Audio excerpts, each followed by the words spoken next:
Hello, beautiful friends. I am Laurel Bleadon-Maffei with Illuminating Souls, welcoming you to this episode of Sleepy Bedtime Blessings, a podcast designed to help you rest, relax, and fall asleep, all while you deepen in your connection with your beloved team of angels who love you so. So this podcast is here to help create a sense of sanctuary and light, so that as you transition from your waking life into the deep mystery of sleep, that you do so in this loving, sweet, sacred space that the angels are creating for you. If we're meeting for the first time, I am an angelic practitioner, a spiritual teacher, and an encourager of souls. And I am here to help you open to your gifts, to the brightness of your spirit and your innate magic. And I do this through one-on-one angel sessions and soul mentoring and a variety of classes. And tomorrow or the next day when you're online, you can look me up at illuminatingsouls.com. You can sign up for my mailing list and you'll hear all about what I do during my waking hours.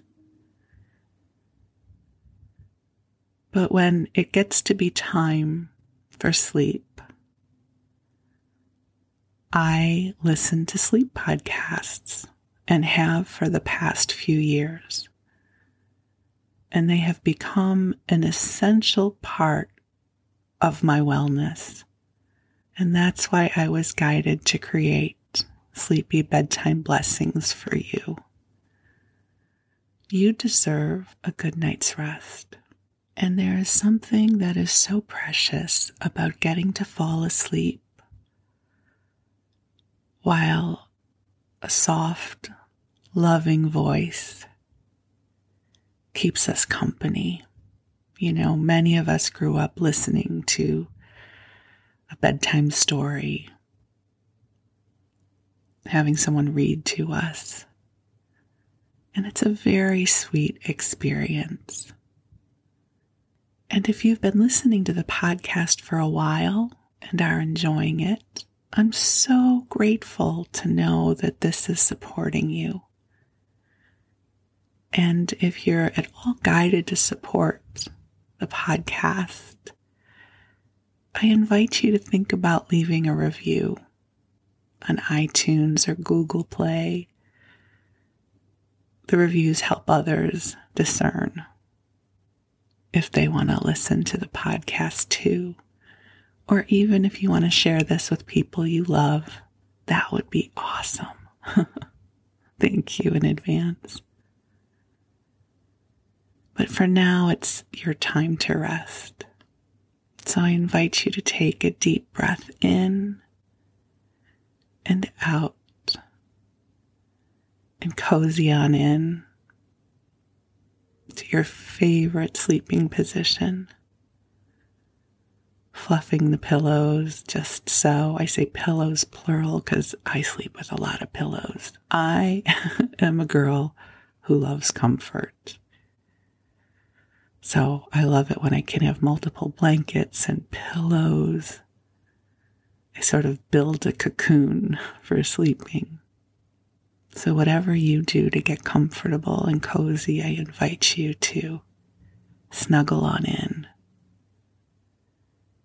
And I'm going to chat with you for a little bit, and then we will call in the angels who are already here. We can feel them. They're here. And then I'm going to read to you. And you don't have to stay awake the whole time. Actually, my hope is you're starting to drift off already. But The angels and I will be with you, and you'll be hearing my voice for the next hour or so, but the angels will stay with you all night. So one more big deep breath in, and just letting go of whatever was just sort of hanging on with you from the day you had. Just let it go. Whatever it is, you can pick it up again tomorrow if you need to. But for now, this is your time to replenish and go into that beautiful place where dreams live. That beautiful expression of rest when our bodies get to restore themselves. And where hopefully we get to experience a brighter tomorrow in the morning. And before I started recording, I picked an angel card for us so I could tune into what the angels wanted me to share with you. And a card came up. Miracles. Isn't that the best? So the angels will be infusing this broadcast with the divine energy of miracles for you. And I think we grow up thinking that miracles have to be extraordinary and beyond our abilities, But miracles also show up in the sweetest ways that can be so gentle, we might not even be aware we just experienced one. Some of you may have heard me share this story before. Several years ago, I was flying back from Chicago to Northern California, where I live, and I was on Southwest Airlines. The only reason I mention that is because it's open seating and you never quite know where you're going to sit. And so I sat down first, and an older Indian gentleman sat next to me. And I'm not a really good seatmate when I fly. I don't want anyone to talk to me. I want to go into my bubble. I want to be left alone. I want to read. And I'm not terribly social when I travel. So I went into my bubble and I was reading. And at some point I had to go up to use the restroom. And as I came back, this gentleman used it as an opportunity to start talking to me. And I almost kind of did an inner eye roll. It wasn't anything he could see. I just inside, I was like, oh no. See, I'm not always a nice person. And he wound up being an extraordinarily amazing, sweet man. And this is where the miracle comes in. So as I sit down, he hands me his Time magazine. And he points to an article. And he says, I think you'll be interested in reading this. And the article was about how different packaged goods companies were starting to print affirmations on their products. So this would have probably been around, 2007 or 2008. And there was a company called, Aqua Mantra, I think, and they printed affirmations on their bottles of water. And there was a chocolate company that was printing affirmations on their wrappers. And this was the article he handed to me. And I looked at him and I said, do you know what I do? And he said, no. And I told him. And he said, oh. And so we started talking. He introduced himself as Mr. G. his last name was a very long last name. He said that nobody could pronounce, so everyone called him Mr. G. And his parents helped found the Theosophical Society back in the early 1900s in India. So the Theosophical Society was an amazing spiritual group that brought a lot of Eastern wisdom and traditions to the West. You may have heard of Madame Blavatsky and others. They talked a lot about metaphysics and mediumship and auras and extraordinary materials. So if you haven't ever researched the Theosophical Society, you'll be amazed at what you find. So he grew up with all of these concepts swirling about, and his parents would hold the meetings in their living room, and different teachers and thought leaders would come and speak and teach. And I was sitting on this plane flying over the country, absolutely amazed that somehow the universe had orchestrated this moment. And he really was amazing. I wonder if you can even feel his energy as I share about him. One of the most authentically joyful people I've ever met. And at one point he said to me, people ask me, Mr. G, do you believe in miracles? And he laughed and he says, no, I depend upon them. Can you feel that energy? No, I depend upon them. And I've carried that with me ever since. Now, a part of me would almost wonder if that was true. Like it was such a cool experience. I wondered if it had even really happened. But we had exchanged phone numbers.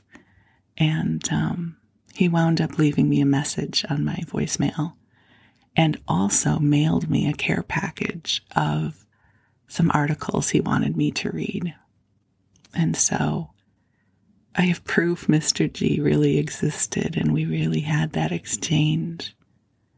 So whenever miracles come up as an invitation from the angels, I always think of Mr. G and that exquisite moment where somehow he knew he needed to open up and invite me into a conversation with him. Isn't that amazing?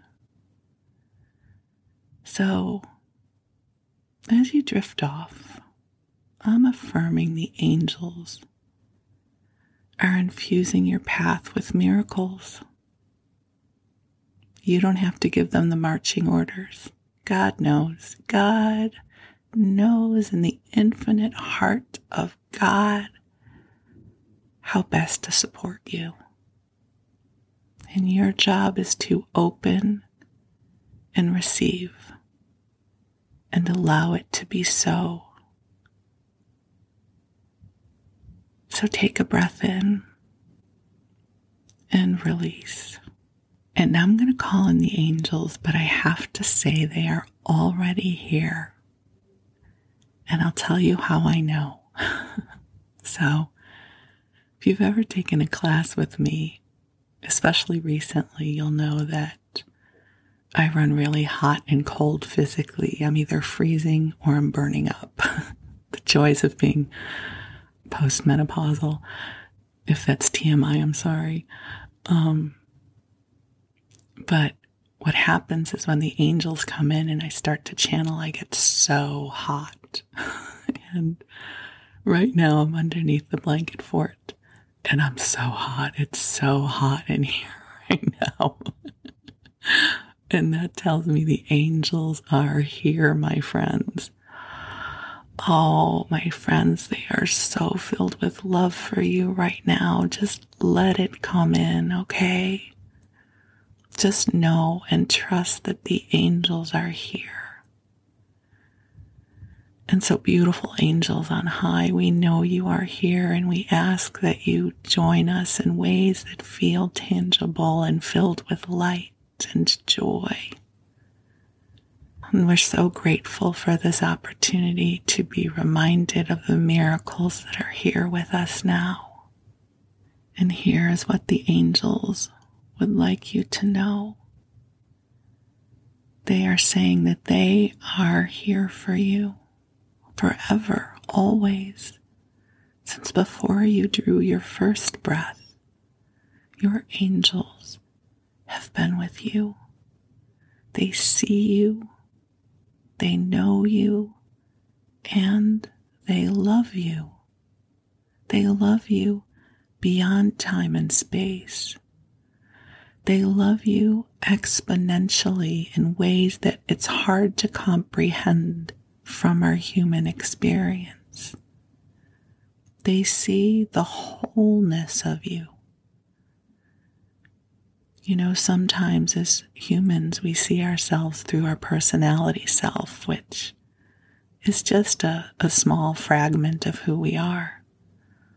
They see the magnificence of you.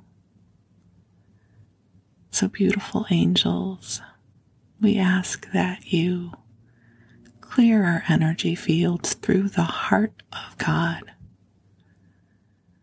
assisting us in becoming even more ourselves than ever before. Please help to energize our authentic self, the one that remembers our magic and our abilities. And angels, we open our hearts to the miracles that are here for us. Please help us to open our ability to receive as we open to deeper states of grace in the awareness that God is working on our behalf. So take some deep breaths in and out and allow yourself to receive. So, beautiful angels, we are so deeply grateful for this moment. We are so grateful for the opportunity to shower prayers and blessings on behalf of all who are listening to this message. Please allow them to see the true beauty of their hearts. Please help to clear from them anything that they no longer need to carry in service to their highest and best good. Please bring forward the deepest levels of healing and light so that we can blossom open into the next adventures that life brings our way. Please help to bring us sparks of inspiration, allowing our creative spirit to open up, allowing our magic to come online, bringing to us wonderful experiences of support and friendship and companionship and intimacy, so that we walk through this world knowing that we are loved and cherished. Because, dear one, you are precious in this world. And there is so much about you to love, truly.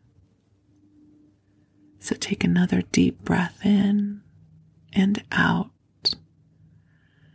and allow your body to relax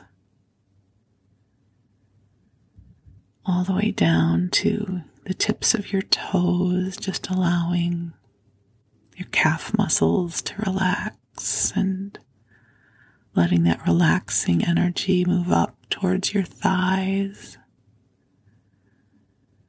up to your lower back, your torso and your shoulders, coming up to your chest, your neck, all the way up to your head, just allowing your brow to smooth out as the angels connect and clear your crown chakra to make it easier for you to connect with the divine. As you drift off, divine love is streaming to you now. It is here to nurture you and to bring healing light. So while you rest, I'm going to tell you a story. So tonight, we're going to do a blended approach to the bedtime story. I'm going to be reading to you from a book I found that is called Marshall Field and Company, A Life Story of Great Concern, that was published by the Dry Goods Economist back in 1922. The name Marshall Field may sound familiar to you, or maybe you haven't heard of it before, but Marshall Fields and Company was an extraordinary department store in the Chicago area. And regarding the book, I haven't read the whole thing. I'm not sure why it's a story of great concern. I don't think there's a dark twist in it. That may just have been the way they spoke back then about certain things. The part of the story I'm going to read to you isn't necessarily about Marshall Field, the man, because there was a man who founded the store and that's his name, but more about the early days of the start of the department store. So if you grew up in Chicago, you knew about Marshall Fields. It's a high-end retailer that always had the best of everything. And their flagship store was in downtown Chicago on State Street. And as a little girl, it was a big deal to get to go downtown and go to Marshall Fields. We usually would take the train. And I remember going down with my mom and my grandmother. And back then, this would have been the late 60s, early 70s. You dressed up to go downtown, so the trip to Marshall Fields usually involved party socks. And if you were a little girl of that era, you likely know what I'm talking about. The white socks that flipped down and had some lace on the end, and usually they were slipped into a pair of patent leather Mary Janes. So I have beautiful memories of Marshall Fields, and we would go downtown, and I even think I carried a little pocketbook, a little girl pocketbook. Again, I seem to recall it was patent leather and white and fit on my little wrist. And the train would pull up, and we would get out and go into the store, and I seem to recall that we would enter through the basement, and the basement at Fields was a thing. And I don't know if we'll get to it tonight, but there's a chapter about it that I'll read to you at some point. And we would go to the Walnut Room or the Wedgwood Room. They were both cafes that they had, and they were extraordinary. There was this huge, huge Tiffany domed ceiling. And at Christmas, they would erect a giant Christmas tree. And it was a seasonal treat to get to go downtown and have lunch under the Christmas tree. And here's a little bit about my personal experience with that store. So I decided that I wanted to work in television. I shared with you about that on another episode, and I enrolled in a art school in Chicago, and one of the ways you would move forward and hopefully getting a job when you graduated was to get an internship. And I wound up getting an internship at Marshall Fields in their corporate video department. So way back then, companies would have their own in-house video departments that would make training videos. And in the case of Fields, they would make videos that would showcase new product lines coming in. And I was able to get an internship there, which was so cool. I got to know a lot about the history of the store and the layout of the store. And the store was huge. It took up an entire city block. And I think it is 7 floors of retail space. And then the 8th and 9th floors, one was corporate offices. And that's where I think my office was. And then I think the 9th floor was where they had the candy kitchen. You may not have the floors exactly right, but a little aside about the candy kitchen, shall we? Because Marshall Fields was famous for Frango mints. If you know, you know. Chicago, growing up in Chicago, you knew all about Frango mints. They were just delicious, succulent, melt-away chocolate, minty goodness. Now, I should mention that Marshall Fields was later bought out by Macy's, so the State Street store still exists, only now it's Macy's, and I think Macy's makes the Frango mints, but I'm sure Macy's is a lovely store. It just doesn't have that, warmth of heart in my life as Marshall Fields did. And what was so cool was, I've always been a foodie. I don't know if you know this about me. And I don't eat sugar anymore, and I wasn't eating sugar when I worked at my internship. And the reason I mention this is because we could go up to the candy kitchens and see them making the Frango mints. And they had a big cutter, like a wire cutter, where they would cut the pieces of candy. And there was always an uneven edge that would fall off into the box. And I remember the candy makers holding a foot-long block of Frango mint to me, saying, "You want some?" And I had to say no. I always remember that. I worked the whole internship and never ate a single Frango mint. I don't know how I did that. And Marshall Fields was known for extraordinary customer service. There's even a book that was published, I think in the 50s or 60s, called Give the Lady What She Wants, because that was the way they handled their customers, was to make sure people were pleased. And to really set the stage for the part of their history we're going to explore, you have to remember what it would have been like in the late 1800s and early 1900s.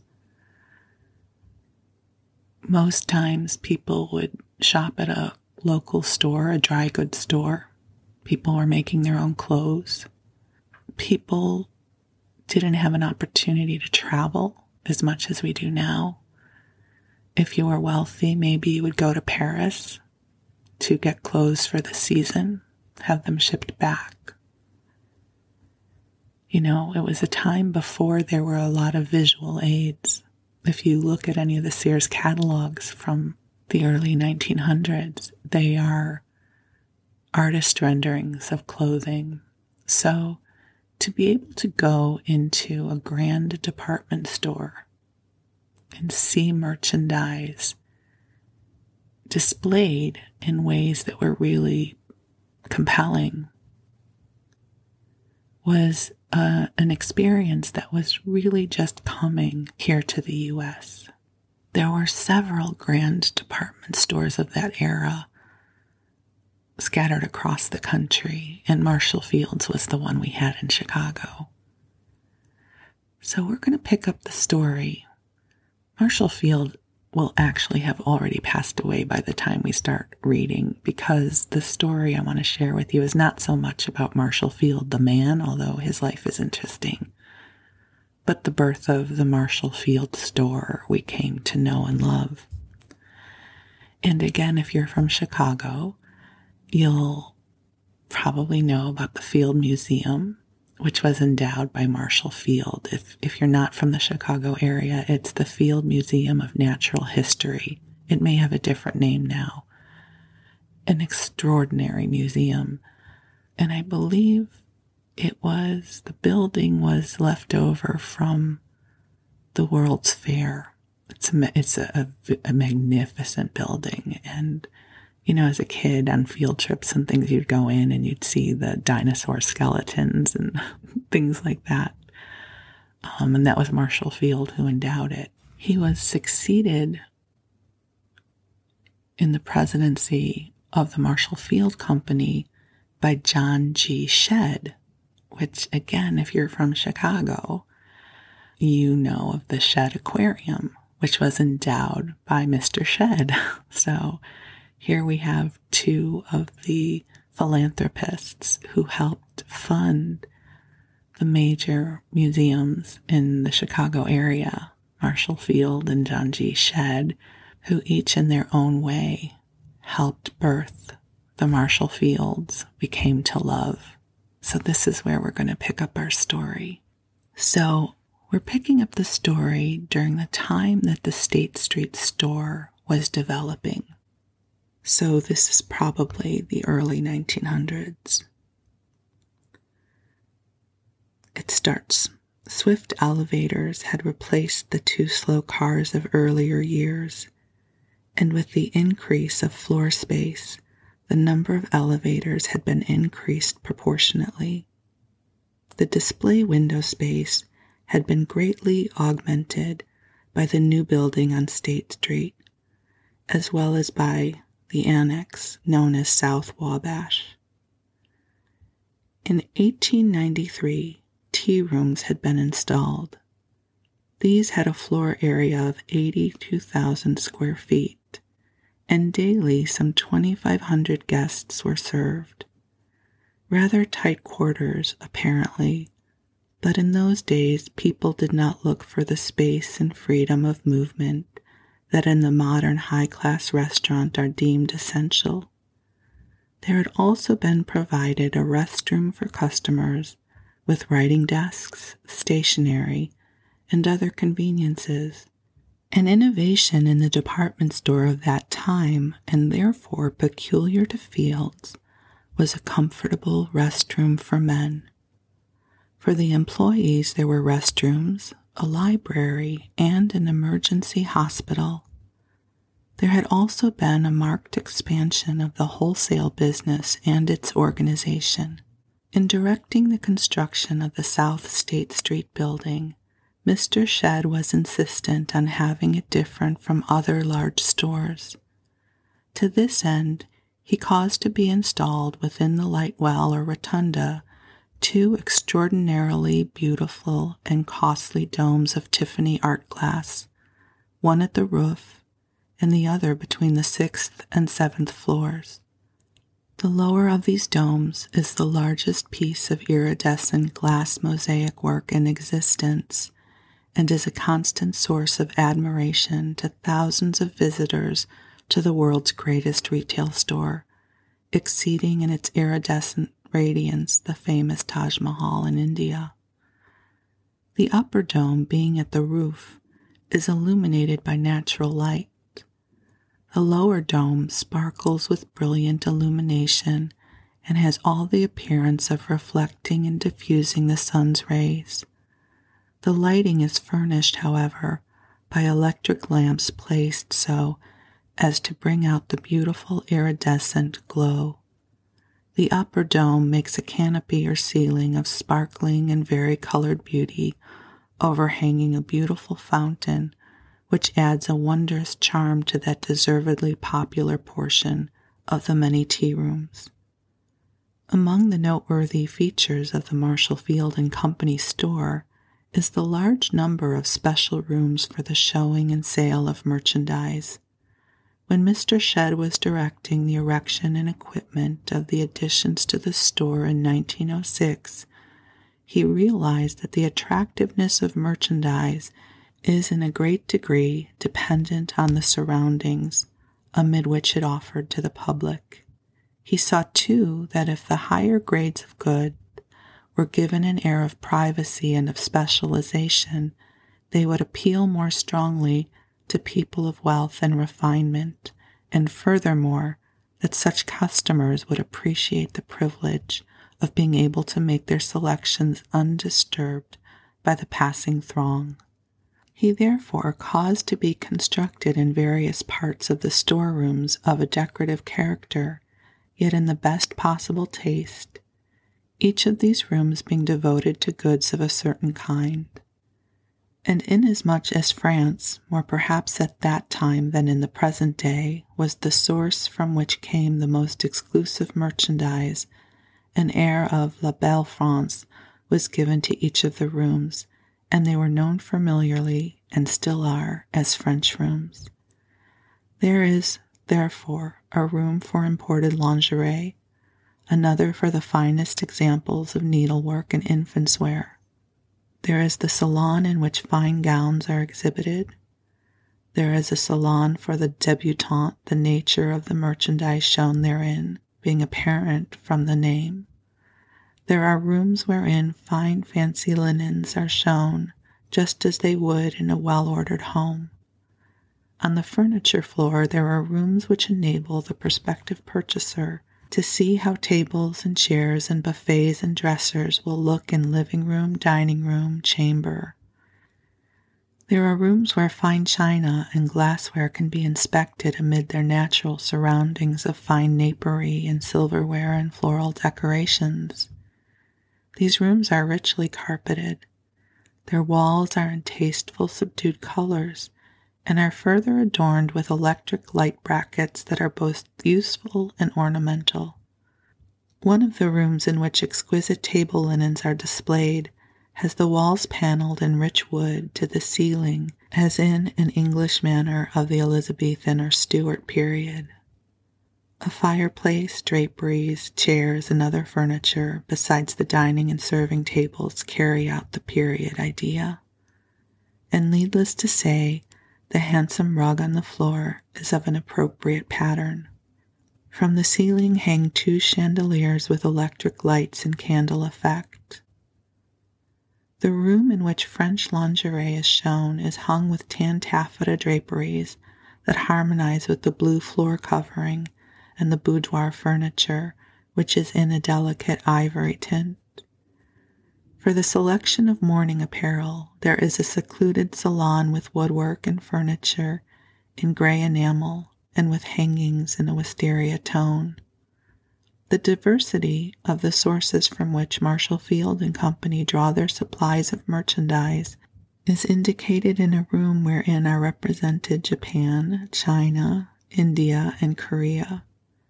Rich gold-threaded embroideries, antique bronzes and brasses are among the art objects on display in this interesting section. In the dress department, there is a room so spacious that its furnishings include 2 tables almost as large as those one finds in a director's room. This room is richly carpeted. The rear wall is formed of mahogany panels. The front is formed by showcases. At one end of the room is a small stage with a semicircular front. On this stage, at the time of our visit, there was a table on which was a vase of beautiful flowers. There were also 2 sumptuous armchairs. The other end of the room is formed by 2 arches, and in these were rich draperies artistically looped. The rooms fitted up for the display of furniture are 30 in number, and each is a gem in its own perfect way. For the businessman there is a room fitted and furnished as an office, one that a great financier or captain of industry would be glad to call his own. Yet these rooms, almost indescribable as they are in their beauty, originality, and refinement, are but a gilding of the lily. Throughout the store the appointments are of the most superb character, yet in perfect good taste. For example, the carpeting laid in numerous sections of the store, if laid end to end in a width of 27 inches, would measure no less than 54 miles. Unique also is the woodwork which holds the mirrors surrounding the pillars in certain of the garment sections. At the corners of such pillars, the woodwork is formed into a hollow curve, and from the floor to the cornice of the woodwork, there runs, apart from the main woodwork, a fluted column with a carved capital which joins the cornice. And then the size and the extent of the various sections. Only a dry goods or department store man or woman perhaps can adequately appreciate this characteristic of Marshall Field and Company. Taking them at random, where one can see such world-famous laces, hosiery, handkerchiefs, toilet goods, but it would be useless to go through the list. The extent of the store itself is evidence of the space which each stock is accorded. Thus, 23 years ago, what is now probably the most extensive furniture section in the world consisted of one small room in which were handled furniture, upholstery, bedding, and blankets. The room in question had a floor space of about 14,000 square feet. A space of only 3,000 feet was devoted to furniture. Moreover, the furniture in question was all of antique character. In 1898, greatly enlarged space was given to antique and domestic furniture. Since that time, there has been a gradual expansion of this section until it now occupies an aggregate area considerably more than the entire city block. The lengths to which Marshall Field and Company go in the effort to make their store attractive to the public are exemplified in the fact that throughout the furniture section the floor is carpeted. This is true indeed of almost all the selling sections throughout the firm's retail store.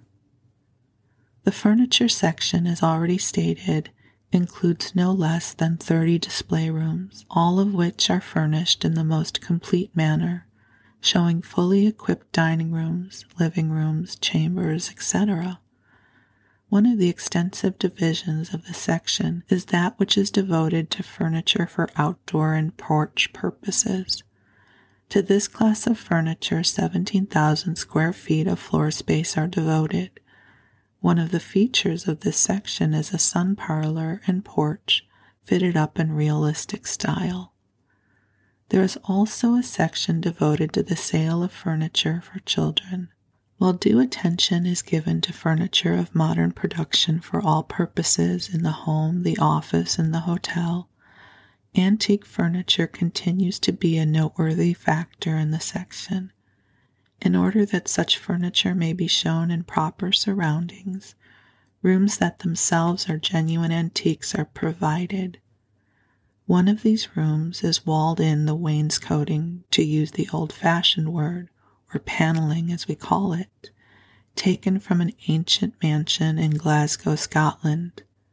Another room is paneled in wood taken from an old mansion in London. This is known as the deal room because of the name given in England to the kind of wood of which the paneling is composed. Equally antique in its atmosphere, but of modern construction, is a room paneled in oak and with accessories in the style of the period of the Stuart kings of England. A spacious room is provided for assembling before a customer all the decorations and fittings for a room, furniture, draperies, rugs, etc. These are collected at the time and for the purpose from a number of sections. In another room, representatives of the home decorating branch of the section suggest to prospective customers plans and ideas. The results of these conversations are submitted to the interested customer in the form of watercolor drawings or pen and ink sketches. These designs are produced by artists who work in another room close at hand. In the room in which the conferences are held between customers and the section's home decoration experts, it was interesting to note a list in large type of the various things a decorator must bear in mind during the course of such discussions. In the toy section, there are employed no less than 100 salespeople. Especially are toys an advertised feature just prior to the 4th of July on the ground that thoughtful and progressive parents prefer to give their children toys at that time rather than fireworks. Easter, also being a gift season, is recognized as an especially favorable time for the selling of toys. And now we're going to go on to another chapter called The Store for Men. Another step forward. The buildings covering the block bound by State, Washington, and Randolph Streets and Wabash Avenue, extensive and lofty though they are, form but a part of the Marshall Field and Company retail establishment. In the spring of 1914, the important step was taken of separating the menswear business from the rest of the store. For this purpose, Marshall Field and Company had just completed a 21-story building with basement and sub-basement immediately across Washington Street on the corner of Wabash Avenue. Here, as in the main store, the floor is laid in marble tiles. The floor cases and the bases of all fixtures are of a dark green marble, beautifully streaked with gray. The completeness of the provision made for supplying men's needs is indicated by the fact that in addition to the usual lines of furnishings, hats, gloves, and the like, there is a spacious section carrying fancy leather goods of all kinds, and another handling all sorts of jewelry for the use of men. That careful consideration has been given what a man might want to purchase in the store for men is proven by the fact that on the 5th floor there is a line of trunks and bags of the most serviceable character, placed there to accommodate the man who is in a hurry and has not time to go over to the traveler's luggage department in the main store. On the 2nd or mezzanine floor is a most extensive line of footwear of all kinds, together with underwear and a custom tailoring department. The 3rd floor carries the regular lines of clothing, while on the 4th are special or seasonable lines, summer clothes at the proper period, and overcoats in the fall and winter, together with all kinds of sportswear. The 5th floor supplies men's needs in connection with sports. The range of auto supplies is complete, from a monkey wrench to a camp trailer. For fishing, golf, and other sports, the man's needs are equally well taken care of. The 6th floor houses the men's grill, a delightful club-like restaurant where at noon every weekday may be found business and professional men of wide acquaintance and reputation, not only in Chicago, but in other centers.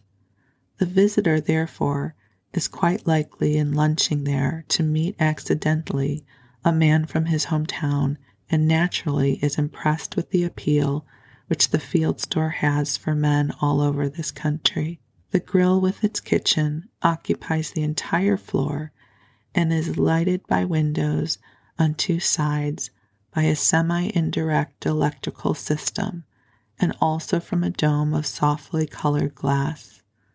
The floor is tiled in marble. The square pillars are enclosed in a considerable height in dark mahogany, and the walls are similarly paneled.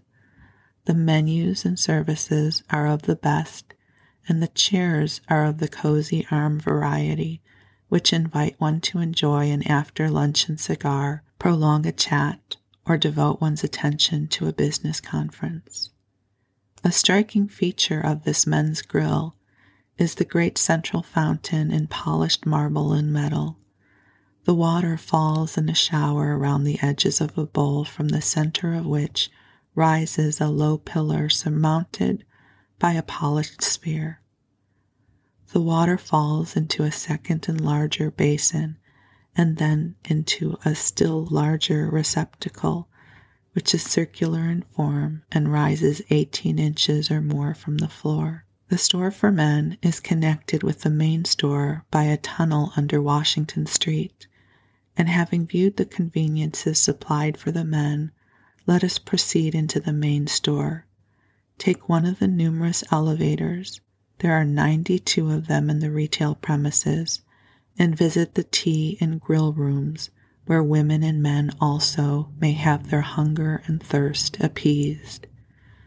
These are located on the 7th floor and occupy a space of 100,000 square feet. Not only luncheon, but afternoon tea is also served. As many as 3,900 persons may be served at one time, and in addition to the usual forms of luncheon, one may order in advance a table meal for a large party. These specially ordered luncheons may be served in booths or in private dining rooms. In many instances, conventions and clubs have taken advantage of this service, though with such large numbers, one of the very large rooms usually occupied by the general public is devoted to this purpose. The larger rooms or tea rooms proper being situated on the wide gallery which runs around one of the light wells or rotundas have an unusually spacious and lofty air, and as already mentioned, they have the benefit of the wonderful light effects provided by the dome, which forms a large part of the ceiling. One of the most attractive rooms, perhaps, is what is known as the Walnut Room or the South Grill Room. A large pool or basin in the center, surrounded by palm ferns and other plants, with a tall palm in the center, gives a peculiar charm to this beautiful room. Then there is the Narcissus Fountain Room. The fountain is of marble in a chaste and somewhat severe design. This room is a favorite for afternoon tea as well as for luncheon purposes. The smallest room of the group is known as the Wedgwood Room, being furnished and decorated in the blue and white that is reminiscent of the famous Wedgwood pottery. It seats about 125 people and is in demand not only for luncheon and afternoon tea, but also as a breakfast room for the use of early shoppers and out-of-town visitors. Not only are the Marshallfield and Company tea rooms noted far and wide for what they serve and the way they serve it, they also comply with requests from customers for information as to how any especially acceptable dish is made. So great was the number of requests for one recipe that the firm had it printed on a card. Of this one recipe, over 15,000 copies were thus distributed. No visitor to the tea rooms or men's grill can fail to be impressed with these words, which were printed on the menu: a store of service, surface and merchandise, service and conduct. And so with that, my beautiful friends, we're going to leave the magical world of Marshallfields. You know what I loved so much about reading this was I remember both as a little girl getting to go to the tea rooms and also during my internship having to set up AV equipment at the Narcissus Room or the Wedgwood Room where they would do trainings, and everything was always done with such a flourish. It really brings my heart joy to share these memories with you and explore the history of this grand department store that was a part of my upbringing. And I'm glad to get to share it with you.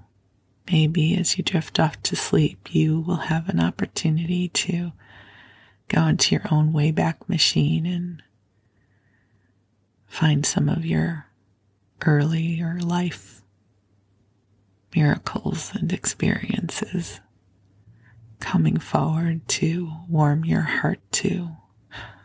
So, I wish you a good night's sleep. The angels will stay with you.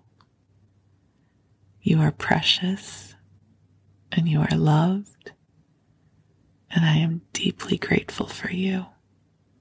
Blessings to you.